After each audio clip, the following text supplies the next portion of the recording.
Hello बच्चों, आज हम पढ़ेंगे electric field due to two thin sheet of charge. Last video में हमने electric field thin sheet of charge पढ़ा था। याद होगा आपको, शीट पे यूनिफॉर्मली चार्ज डिस्ट्रीब्यूटेड था। गॉस लॉ का यूज़ करते हुए हमने उसके कुछ सरफेस एरिया को कवर कर दिया था और हमारे पास इलेक्ट्रिक फील्ड आ गया था सिग्मा बाय 2 एप्सिलॉन नॉट। फिर हमने थोड़ी सी बात की थी कि अगर मान लीजिए ये जो शीट है थिन की बजाय थोड़ा थिक होती तो हमने कहा था कि ये इलेक्ट्रिक फील्ड दुगना हो जाता और उसकी value sigma upon epsilon not आती। This was the recapitulation of the last video. आज हम पढ़ेंगे कि अगर हमारे पास दो थिन शीट हैं इकट्ठी पास रखी थोड़े गैप पर तो उसका इलेक्ट्रिक फील्ड कितना होगा। ये देखिए, ये थोड़ा सा टॉपिक ज़रा सा समझने का है।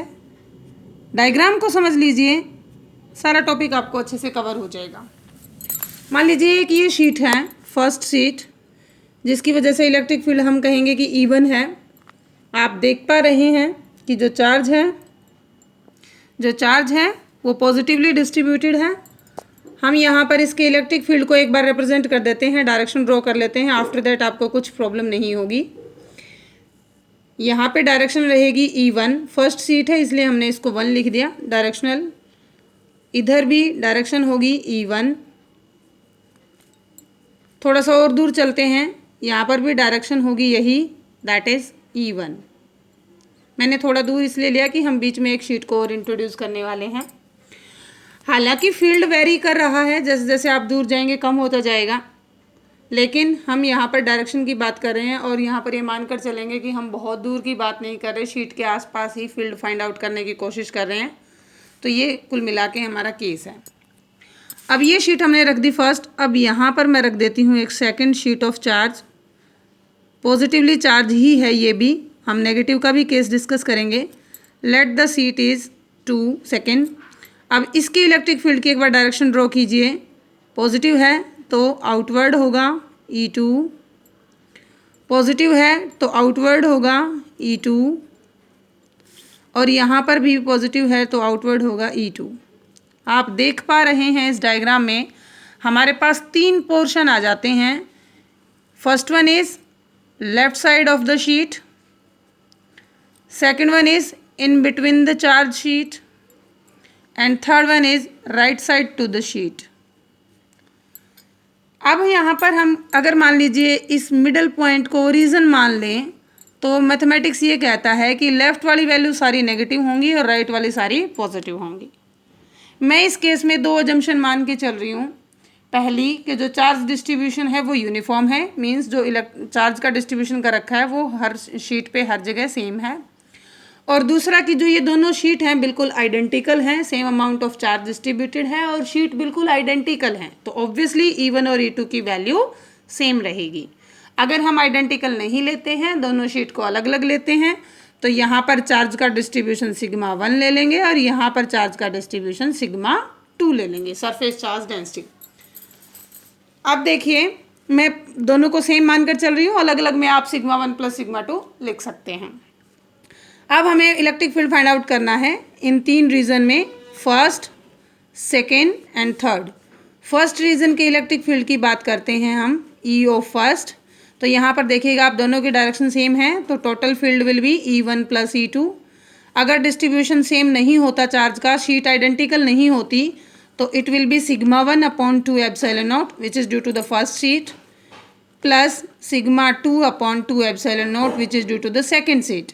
और साथ में हम नेगेटिव साइन लगा देंगे क्योंकि इधर वाली वैल्यू मैथमेटिकली क्वाड्रेंट के अकॉर्डिंग ये अगर ओरिजिन है तो ये नेगेटिव रहेंगी, तो इस सारी वैल्यू के आगे मैं नेगेटिव लगा दूंगी।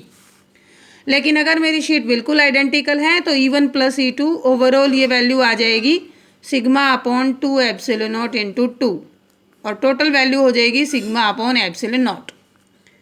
Similarly E of third portion, this portion will be as same as that of the first, but the difference in यहाँ पे नेगेटिव लगाया है, यहाँ पे पॉजिटिव रहेगा क्योंकि ओरिजिन के राइट साइड में है। डायरेक्शनल वैल्यू अगर हम ले तो E1 प्लस E2 हो जाएगा और कुल वैल्यू वही आएगी सिग्मा अपॉन एप्सिलॉन नॉट। और यहाँ पर अगर हम बीच की बात करें तो दोनों डायरेक्शन अपोजिट हैं एक दूसरे के, तो दोनों फील्ड आपस में एक दूसरे को कैंसिल कर देंगे। ई ऑफ सेकंड विल बी 0। देखिए अब इस केस को एक बार ऐसे स्टडी करते हैं। Let this one is your sheet first, this one is your sheet second, having positive charge. तो यहाँ पर field sigma upon epsilon not, यहाँ पे सिग्मा अपॉन एप्सिलॉन नॉट, लेकिन यहाँ पर 0 है। अगर मैं इन दोनों शीट को ऐसे मिला दूं तो ये एक तरह से थिक शीट हो जाएगी। इसके अंदर जो फील्ड की हम बात करेंगे स्फीयर टाइप में, अगर मैं इसको गोल बनाऊँ तो स्फीयर बन जाएगा, लेकिन मैं इसको थिक शीट बनाऊँ तो यहाँ पे फील्ड 0 है, लेकिन यहाँ पे सिग्मा अपॉन एप्सिलॉन नॉट, यहाँ पे sigma upon epsilon not cover करता है। ओके, तो ये थिक शीट वाला केस भी हम ऐसे ही डिस्कस कर सकते हैं। थिक में भी देखिएगा, अगर दोनों शीट अगर इकट्ठी हो जाती है तो डबल हो जाता है, और हमारे पास भी यहाँ पर फील्ड ऐसा ही आया। अब केस हम लेते हैं, अगर मान लीजिए हमारी एक शीट पर पॉजिटिव चार्ज रहता और एक शीट पर नेगेटिव, कुछ फ़र्क नहीं है, सिर्फ डायरेक्शन का ही है। मान लीजिए ये हमारी फर्स्ट शीट है, ये सेकेंड, तो फर्स्ट का फील्ड होगा आउटवर्ड, सेकेंड का फील्ड रहेगा इनवर्ड,